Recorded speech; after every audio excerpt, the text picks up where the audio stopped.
পেয়েছি জান্নাত বড়ই সুন্দর, সেখানে নেই কোনো দুঃখ, নেই কোনো অশ্রুর সমুদ্র, নেই কোনো বিদায়, নেই বিচ্ছেদের ব্যথা, শুধু আপনার রহমতে ভরা অনন্ত সুখের প্রভাত।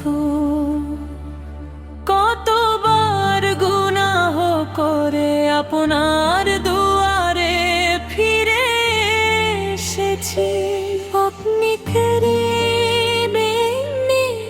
বরং রহমতে দরজা খুলে রেখেছেন।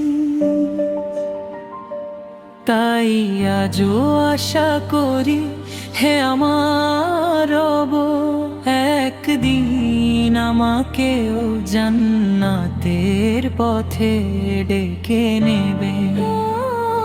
শুনেছি সেখানে নদী বয়ে চলে নির্মল জলে, যার স্বাদ কখনো বদলায় না।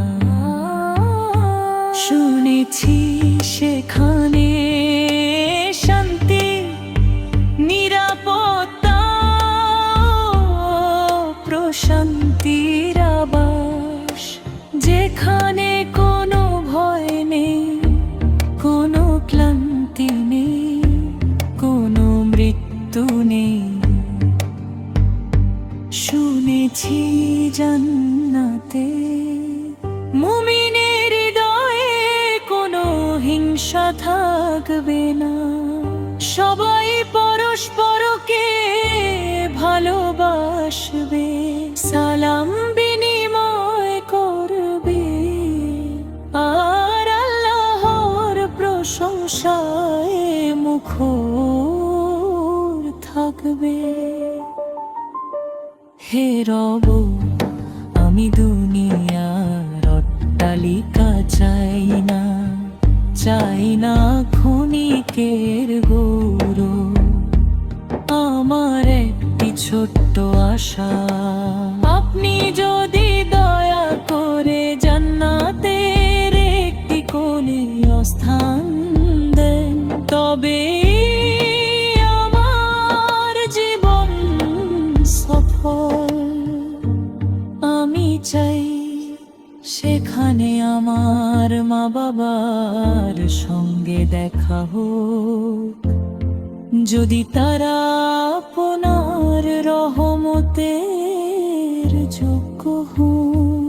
আমি চাই নেককারদের কাতারে থাকতে, আর নবীজি সাল্লাল্লাহু আলাইহি ওয়াসাল্লাম এর উম্মত হিসেবে আপনার সন্তুষ্টি লাভ করতে দুনিয়ার ফুল ঝরে যায়,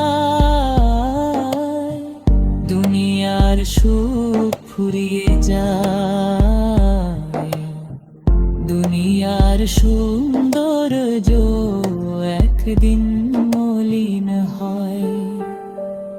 কিন্তু আপনি যে জান্নাতের প্রতিশ্রুতি দিয়েছেন, সেখানে নেই বার্ধক্য, নেই রোগ, নেই অশ্রু, নেই বিচ্ছেদ, শুধু চিরস্থায়ী শান্তি, আপনার রহমতের ছায়া।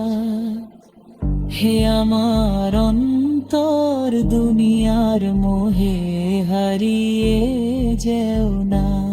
আজি দামাজকে আঁকড়ে ধরো, আজি তওবায় ফিরে এসো, আজি মানুষের হক আদায় করো, কারণ জান্নাত শুধু স্বপ্ন নয়, এটি সেই পুরস্কার যা আল্লাহ তাঁর ইমানদার ও নেক আমলকারী বান্দাদের জন্য প্রস্তুত রেখেছেন।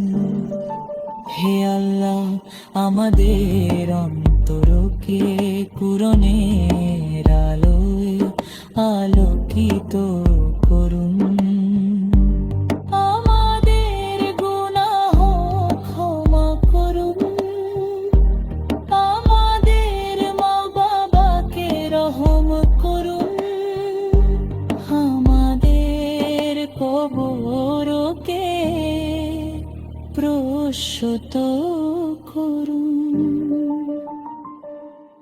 হাসরের দিন আমাদের হিসাব সহজ করুন, আর আপনার অসীম অনুগ্রহ জান্নাতুল ফিরদাউস নসিব করুন।